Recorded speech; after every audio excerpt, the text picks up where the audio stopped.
Guys, welcome to science shorts. आज हम लोग क्लास 10 की साइंस का चैप्टर फर्स्ट पढ़ने जा रहे हैं, केमिकल रिएक्शंस एंड इक्वेशंस। मैं इसमें पूरा चैप्टर क्लियर करूंगी और थोड़े पार्ट्स में इसको डिवाइड करूंगी।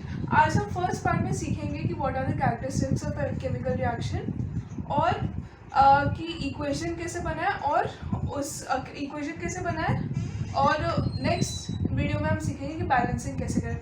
तो हमारा चैप्टर फर्स्ट स्टार्ट होता है मैग्नीशियम रिबन की रिएक्शन के साथ।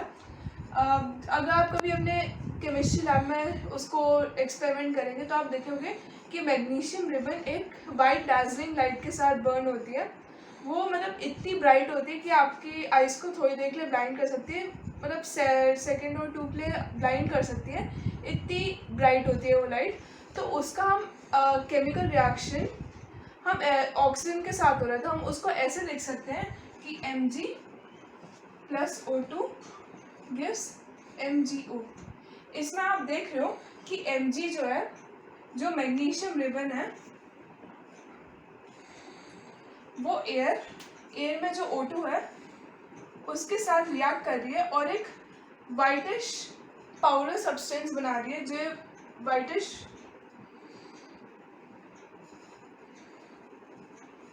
पाउडर सब्सटेंस जो आपको बाद में मिलेगा वो मैग्नीशियम ऑक्साइड है, और इसका इन दोनों का प्रोडक्ट जो है वो मैग्नीशियम ऑक्साइड है। तो मतलब हम ये कह सकते हैं कि ये जो है वो रिएक्टेंट्स है और ये जो है वो प्रोडक्ट है। अब हमें इसमें तो दिख रहा है कि बर्न हो रहा है और इसमें दिख रहा है कि रिएक्शन हो रही है, बट दूसरी भी रिएक्शंस होती है जिसमें हम बर्निंग नहीं करते। तो हम कैसे रिकॉग्नाइज कर पाएंगे कि क्या बोल सकते हैं कि रिएक्शन हो रही है कि नहीं? तो हम उसके लिए बुक में पेज नंबर 2 पे 4 कैरेक्टरिस्टिक्स दिए हैं, हम उसको अभी डिस्कस करेंगे। अब हम ये 4 रिएक्शंस को देखेंगे: change in state, change in temperature, evolution of gas and change in colour. तो हम इसलिए बोर्ड को 4 पार्ट्स में डिवाइड कर देते हैं।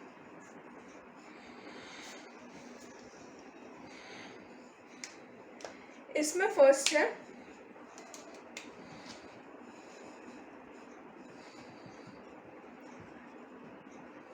Evolution of gas. इस केस में आप देखोगे कि बबल फॉर्मेशन होगी,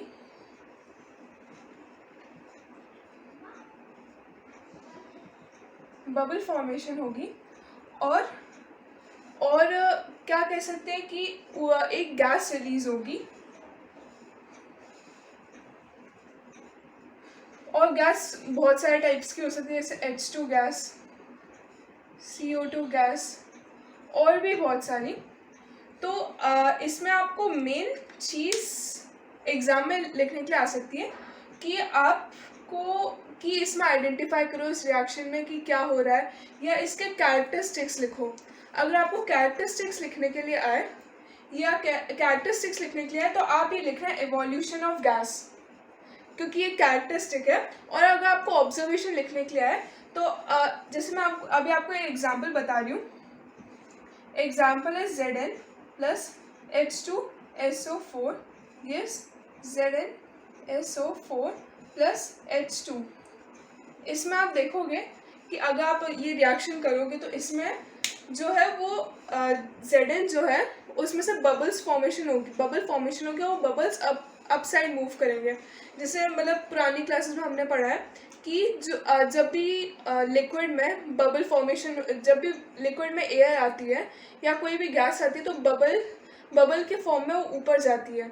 बबल के फॉर्म में ऊपर जाएगी तो एयर में रिलीज हो जाएगी, और H2 गैस पहले से ही लाइट होती है तो ऊपर जाती है जल्दी जल्दी। इसमें हम कहेंगे कि ब्रिस्क एफिवेसेंस हो रहा है। इवोल्यूशन ऑफ गैस को इस टर्म में लिखते हैं ब्रिस्क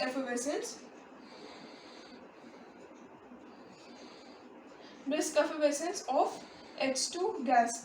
अगर आप एग्जाम में बस ब्रिस्क एफिवेसेंस लिख के आ जाओगे तो उसके मार्क्स नहीं मिलेंगे, क्योंकि आपको बताना पड़ेगा कि ब्रिस्क एफिवेसेंस में किसका हो रहा है, और ब्रिस्क एफिवेसेंस में H2 गैस का हो रहा है। और ऐसी बहुत सारी रिएक्शंस होंगी जिसमें CO2 गैस भी निकलेगी, तो उसमें आपको लिखना पड़ेगा ब्रिस्क एफिवेसेंस ऑफ CO2 गैस। अब हम नेक्स्ट पे मूव ऑन करते हैं। नेक्स्ट है change in state.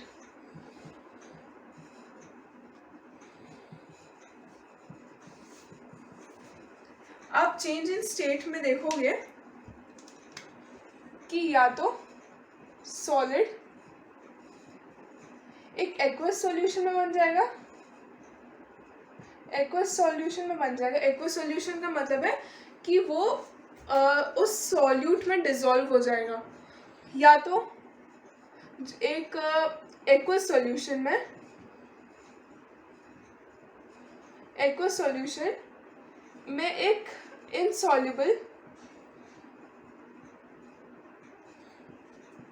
Insoluble salt बनेगा, या जैसे कह सकते हैं प्रेसिपिटेट कह सकते हैं।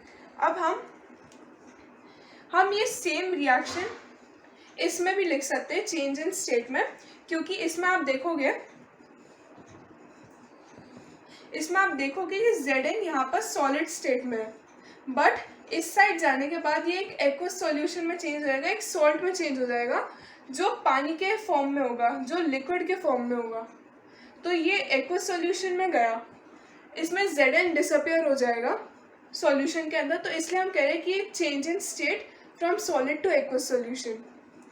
अब एक और रिएक्शन है, उसे लिख सकते हैं हम PbNO3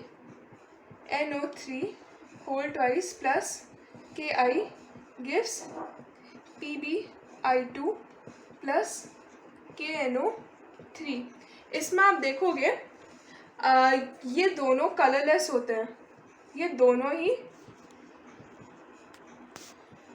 कलरलेस सॉल्यूशंस होते हैं, बट PbI2 एक PPT बनेगी या एक प्रेसिपिटेट बनेगा, एक इनसॉल्युबल सॉल्ट बनेगा जो येलो कलर का होगा, और ये टेस्ट ट्यूब की बॉटम में आ जाएगा थोड़ी देर बाद। ये KNO3 एक्वस सॉल्यूशन है। तो इसमें आप देखोगे कि यहाँ पर तो एक्वस सॉल्यूशन है, लेकिन यहाँ पर एक इनसॉल्युबल सॉल्ट बन रहा है, तो ऐसे हम कह सकते हैं कि एक्वस सॉल्यूशन से एक सॉलिड बन रहा है जो इसमें सॉल्युबल नहीं है। तो ये चेंज इन स्टेट का एग्जांपल है। इसको हम प्रेसिपिटेशन रिएक्शन भी कंसिडर कर सकते हैं, बट अगर लिखने के लिए आए कैरेक्टरिस्टिक्स तो आप चेंज इन स्टेट लिखना, या तो आप प्रेसिपिटेशन रिएक्शन भी लिख सकते हो। अब नेक्स्ट है change in colour. Change in colour, इसमें आप देखोगे कि यहाँ पर कलर चेंज होगा सॉल्यूशन का, कलर चेंज होगा सॉल्यूशन का। आप ये वाली रिएक्शन भी इसमें लिख सकते हो। अब ऐसा है कि आपको एक ही रिएक्शन में बहुत सारी कैरेक्टरिस्टिक्स देखने को मिल जाएंगी, तो अगर आप ये वाली रिएक्शन इसमें लिख दोगे या ये वाली रिएक्शन इसमें लिख दोगे तो आपको मार्क्स मिलेंगे, उसके लिए आपको उसके लिए मार्क्स मिलेंगे, और वो गलत कंसिडर नहीं होगा। बट वो कैरेक्टरिस्टिक एक्चुअली में दिखना चाहिए रिएक्शन में, तो आपके मार्क्स कंसिडर होगा उसमें, तो आपका आंसर कंसिडर होगा। अब चेंज इन कलर में जैसे मैंने बोला कि यहाँ पे कलरलेस से येलो का चेंज हो रहा है, तो एग्जाम्पल ये वाला कलरलेस से येलो जा रहा है। तो अगर आपको ऑब्जर्वेशन में लिखने के लिए आए तो आप लिखना कि change in colour from colourless to yellow due to the formation of precipitate of PbI2 और लेड आयोडाइड। इसका दूसरा एग्जाम्पल भी हम लिख सकते हैं, Fe plus CuSO4 gives FeSO4 plus Cu। अब इसमें आप देखोगे कि CuSO4 का कलर ब्लू होता है, उसको ब्लू विट्रियोल भी बोलते हैं, बट जब ये रिएक्शन होगी तब आप देखोगे कि जो सॉल्यूशन का कलर है वो पेल ग्रीन हो जाएगा, जो FeSO4 का कलर होता है, और इसे ग्रीन विट्रियोल भी कहते हैं। तो इसमें आप देखोगे कि change in colour from blue to green, blue to pale green, अब चेंज इन कलर का ये है, ये एग्जाम्पल्स हैं। अब नेक्स्ट पे मूव ऑन करते हैं। नेक्स्ट है नेक्स्ट इम्पॉर्टेंट वाला है, तो हम तो ये होगा change in temperature. Change in temperature. अब हर रिएक्शन को अगर होने के लिए कुछ एनर्जी इनपुट होती है और कुछ एनर्जी आउटपुट होती है, मतलब कुछ एनर्जी आउटपुट होती है। इसका ये मतलब है कि हर रिएक्शन को अगर होने के लिए उसको कुछ एनर्जी चाहिए होती है और उसके बाद उस रिएक्शन के होने के बाद वो कुछ एनर्जी देती है। इस एनर्जी के डिफरेंस पे हम पता कर सकते हैं कि जो रिएक्शन है वो एंडोथर्मिक है, एक्सोथर्मिक है। अब ये जो कैरेक्टरिस्टिक है वो दो मेन पार्ट्स में डिवाइडेड है। एक तो एक्सोथर्मिक का आपको मतलब था, एक्सो मतलब आउट और थर्मिक मतलब हीट। तो इसमें हम कह सकते हैं कि हीट आउट, हीट बाहर निकल रही है। इसका एक मतलब कह सकते हैं कि इसका एक इजी वे आइडेंटिफाई करने का कि heat involve is lesser than heat evolved. इसमें आप देखोगे कि जो हीट इन्वॉल्व होगी रिएक्शन को अगर करने के लिए, या जो एनर्जी इन्वॉल्व होगी वो उस एनर्जी से लेस होगी एज कंपेयर टू जो एनर्जी निकली है रिएक्शन में से।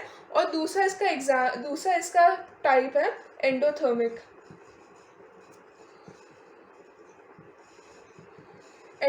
इसमें एंडो का मतलब इन होता है और थर्मिक का हीट, तो मतलब इसमें हीट इन हो रही है। इसमें हम जस्ट इसका उल्टा कर देंगे कि जो इसमें हीट इवॉल्व हो रही है वो ज़्यादा है एज कंपेयर टू जो हीट इवॉल्व है। तो इसमें हम लिख देंगे heat involve is greater than heat involve. अब इसका एक्सोथर्मिक का एग्जाम्पल हम यहाँ पर यही वाला एग्जाम्पल अगेन लिख सकते हैं, क्योंकि अगर आप ये रिएक्शन करोगे तो इसमें आपको दिखेगा कि जो आप अगर टेस्ट ट्यूब के नीचे हाथ लगाओगे तो उसको आपको स्लाइटली वार्म फील होगा। इसका मतलब ये है कि जो हीट इवॉल्व हो रही है रिएक्शन में से वो आप फील कर पा रहे हो और वो ज़्यादा है एज कंपेयर टू जो हीट इन्वॉल्व हुई है उस रिएक्शन करने के लिए। तो आप ये वाला रिएक्शन लिख सकते हो इसके अंदर। और इसका एंडोथर्मिक का बुक में एक ब्लू बॉक्स में दिया हुआ है एग्जाम्पल। इसका एग्जाम्पल है BaOH whole twice plus NH4Cl gives BaCl2 plus NH4Cl। इसमें आप देखोगे अगर आप ये जो BaOH का सॉल्यूशन है, अगर इसमें हम अमोनियम क्लोराइड मिक्स करेंगे तो हमें BaCl2 मिलेगा और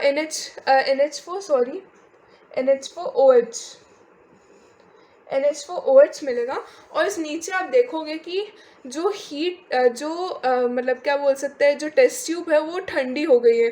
इसका मतलब ये है जो हीट इन्वॉल्व थी वो हीट इवॉल्व से कम है, ज़्यादा है, हीट इवॉल्व से ज़्यादा है। तो इससे हमें पता चलता है कि वो जो क्या कह सकते हैं कि कैरेक्टरिस्टिक्स है ये लिखने के लिए आ सकते हैं एग्जाम में। तो आप इसको अच्छे से प्रैक्टिस कर लेना। बहुत सारे केमिकल रिएक्शंस दे सकते हैं बुक में से ही, तो आप हर रिएक्शन में कैरेक्टरिस्टिक्स आइडेंटिफाई करने की प्रैक्टिस करना।